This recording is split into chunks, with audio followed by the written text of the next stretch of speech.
Her education, for her education, she received her PhD in translation studies from Imperial College, London, United Kingdom. Okay, and then her extensive experience is working as a consultant, guest speaker in many topics in linguistics, culture, and English language teaching. Okay, so now she is going to be our chairperson for the paper. Okay, let's welcome her. Thank you very much, Dr. Sumantini. Thank you. All right. Hello again, everyone. A very good afternoon. So I guess we will dive into the presentation. So we are now on to our fourth presenter. All right.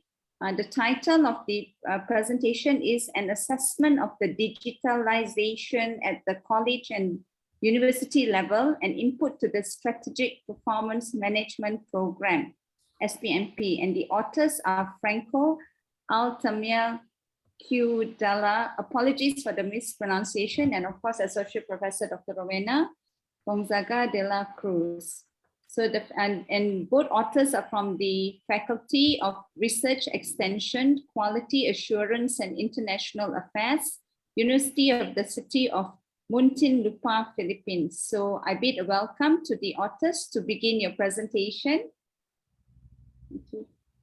Thank you, Professor Sherbini, for that warm introduction. So I'll be presenting to you our topic, our research.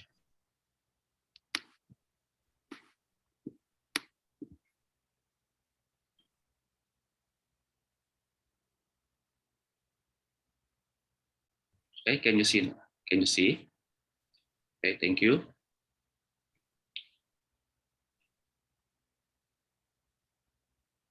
So once again, I am Professor Quodala. So I'll be discussing our research entitled An Assessment of the Digitalization at the college and university level and input to the Strategic Performance Management Program, or SPMP. Excuse me, Dr. Quodala, you can make your slide bigger,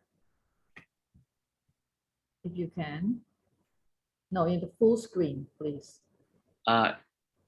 It cannot be put into full screen. There's a problem with the program. Oh, all right. It's okay. I just want to... What about that one, ma'am? Go ahead, please. Okay, thank you.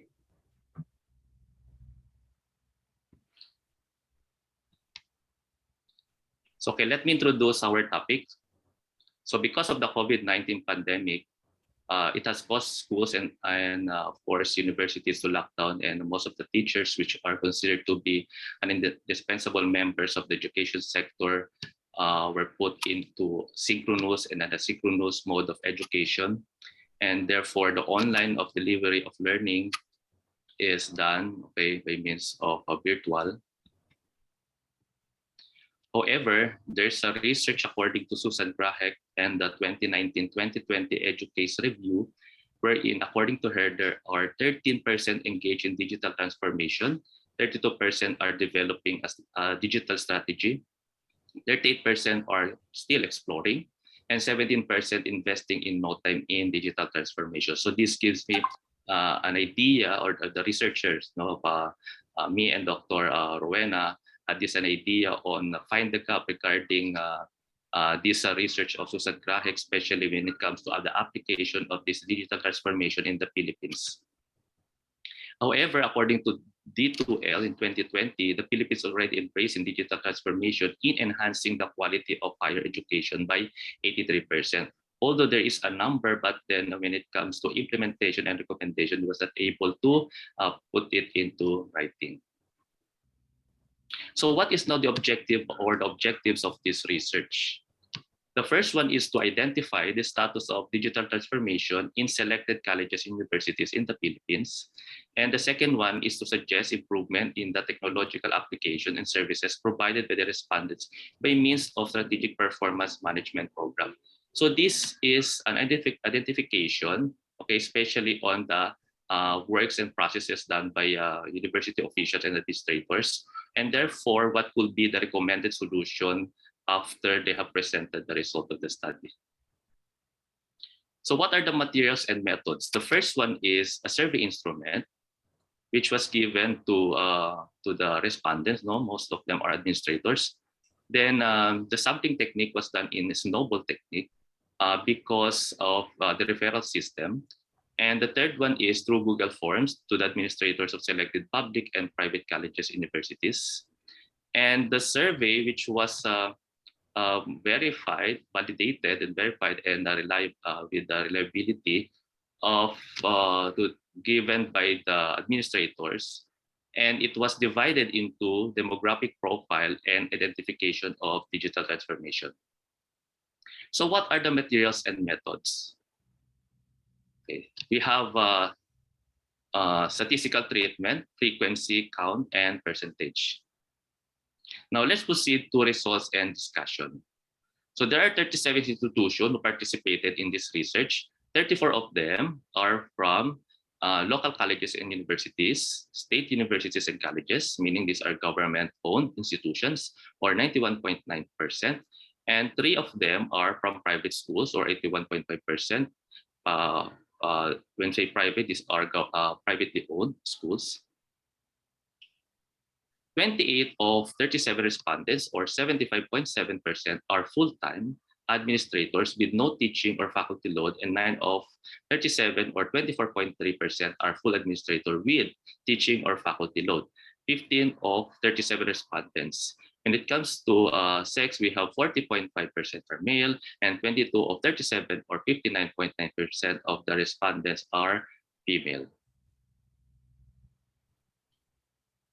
Now let's proceed to the table. So the table will be discussed according to the department. So there are 13 departments that was surveyed. And from this one, as you can notice, there are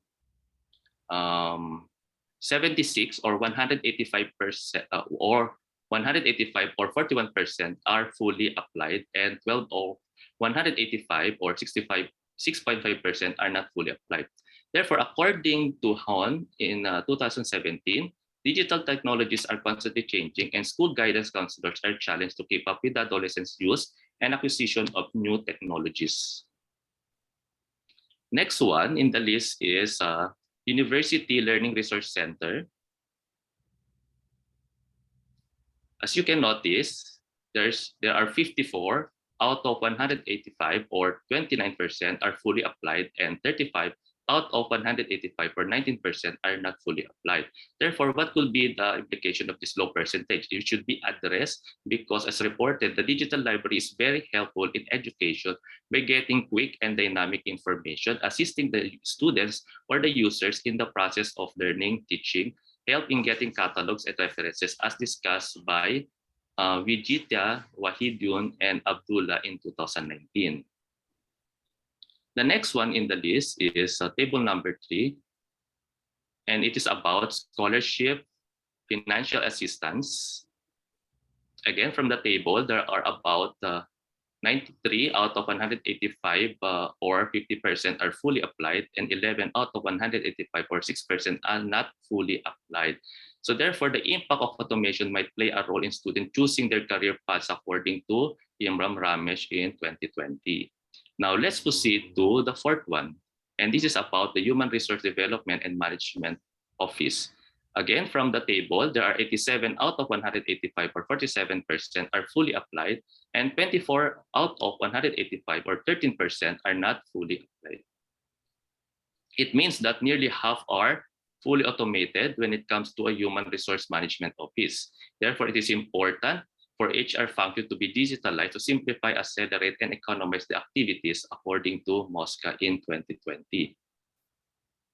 Now, let's proceed to table number 5. This is about Finance Management Office.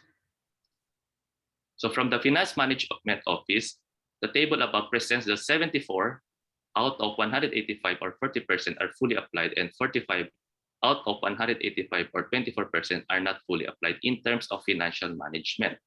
Now, the emergence of mobile payments due to the rise of e-commerce and online shopping has gained popularity due to their convenience, better features, and quality of service, according to Yang in 2000 et al. In 2020.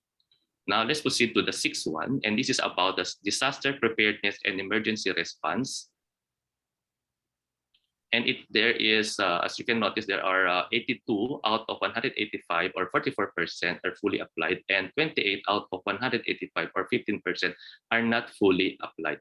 So this should also be given priority, as the Philippines is one of the world's most disaster-prone countries, according to Boletino and et al. In 2018. And therefore, automation when it comes to disaster management aims to mitigate the potential damage, especially from the disasters. Now let's proceed to Table 7. This is about University Registrar's Office. Again, from the table, 88 out of 185 or 48% are fully applied, and 24 out of 185 or 13% are not fully applied. Okay, so when it comes to limited storage area, misclassification, misplacement of documents, document security, termite and pest attack, difficulty monitoring, and difficulty in document retrieval should be given or should be addressed according to Calusa in 2017. Now let's proceed to table number 8, and this is about Information and Communications Technology, or the ICT. From the table, 104 out of 185 or 56% are fully applied, and 12 out of 185 or 6% are not fully applied.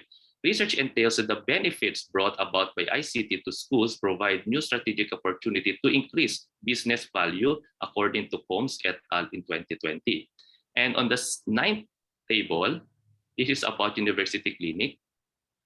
And it shows that 555 out of 185 or 30% are fully applied, and 48 out of 185 are not fully applied. Automation when it comes to healthcare could help clinicians with the goal of providing exceptional patient care in a timely and efficient way, according to O'Connor in 2020. And on the 10th one, or the 10th table, it's about physical facilities, equipment, and security. In the table, there are 67 out of 185 or 36% are fully applied, and 30 out of 185 or 16% are not fully applied.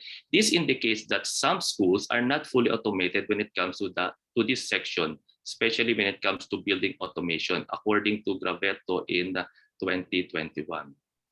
For the 11th slide, or for the 11th table, it is about organizational communication.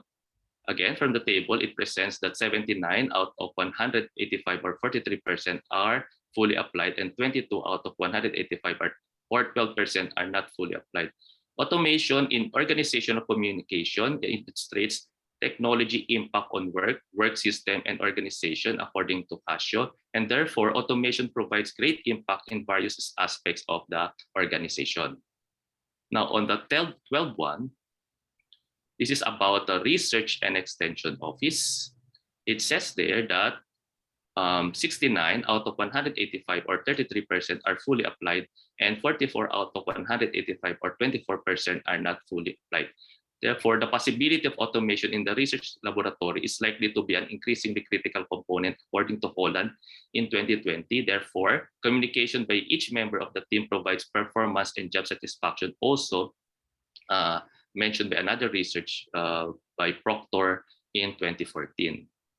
And lastly, in curriculum, or the 13th table, curriculum and instruction, it says there that in terms of curriculum instruction, 123 out of 185 or 66% are fully applied, and 4 out of 185 or 2% are not fully applied. So this is already a good sign that most colleges and universities are ready to fully automate most processes in the educational setting. It will eliminate the need to go to an actual school, according to LIDA's organization. Now, for our conclusion, it is therefore concluded that most universities and colleges are now using technology to automate records and processes to optimize efficiency and effectiveness in their school management. Since there are still institutions that are in the process of automation, therefore it is a high recommendation to them that they should address with this concern. So based on this assessment, some education institutions in the Philippines are ready in terms of digital strategic performance management program in managing the performance of their colleges and universities. Again, it is now a challenge to them on how they can adapt to the new normal, considering many institutions are on their way to coping with the prevailing situation. And SPMP is an automated mechanism for verifying the many tasks of an employee to link with the overall performance of the organization. So it is in this way that employees can check whether the achievement of goals is met or aligned. It can also be a good way to help employees, both staff and faculty, in improving their performance set by the institution.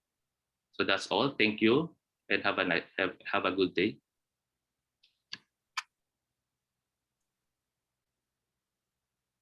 Professor Shamini. Yep, sorry, there was a phone call from office. All right, thank you very much, Dr. Quodala, all right, for your presentation. So I'll open up to the members of the floor there. If you have any questions to ask.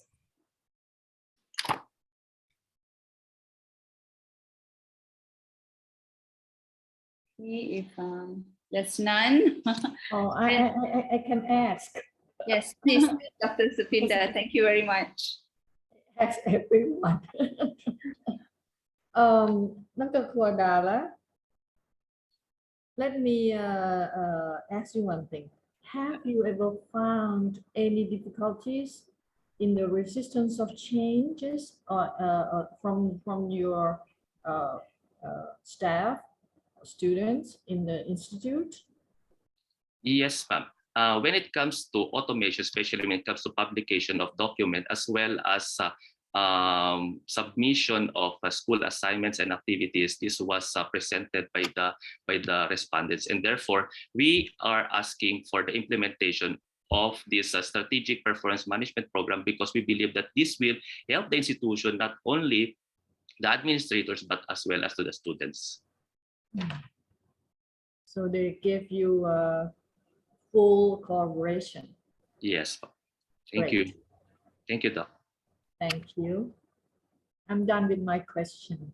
Thank you very much, Dr. Supinda. So thank you as well to Dr. Quodala, all right, for a very interesting research and presentation.